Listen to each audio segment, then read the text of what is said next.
Dritor Argolli është një nga ato shkrimtar që edhe pas shumë vitesh vijon të lexohet me kënaqësi.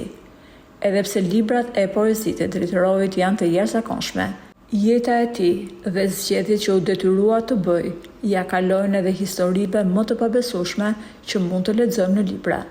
Shkrimtari i madh ka qenë i martuar me një shtetase ruse, e cila ishte shumë e bukur dhe quhej Nina.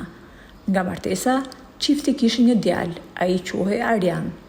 Edhe pse ishin shumë të lumtur dhe kishin dashuri shumë të madhe për njëri tjetrin, dritoroi u detyrua të ndahet nga gruaja dhe djali. Kjo ndodhi pas prishjes së marrëdhënieve mes Shqipërisë dhe Bashkimit Sovjetik. Regjimi komunist ushtroi ndikim të madh mbi martesat me qytetarë sovjetik. Politikanët i bën presion qytetarëve për ndarje në emër të pastërtisë ideologjike dhe shmangjes së ndikimeve të huaja. Dritoroi vendosi të ndahet me bashkëshorten dhe e përcolli atë dhe djalin e vogël për në aeroport, për të mos u parë më për 30 vite rresht. Ishte viti 2004, kur dritoroi shkoi në Rusi për të ritakuar pas 30 vitesh, ish bashkëshorten dhe djalin e tij.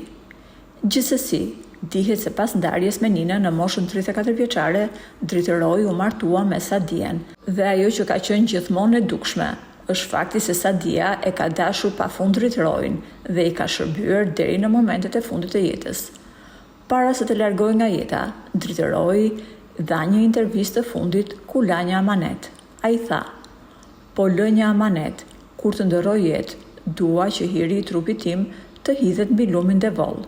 Pasi shkrimtari ndërroi jetë, familja nuk mundi t'ia përmbushte amanetin, sepse këto procedura që kryhen në shumë shtete europiane nuk mund të kryhen në Shqipëri.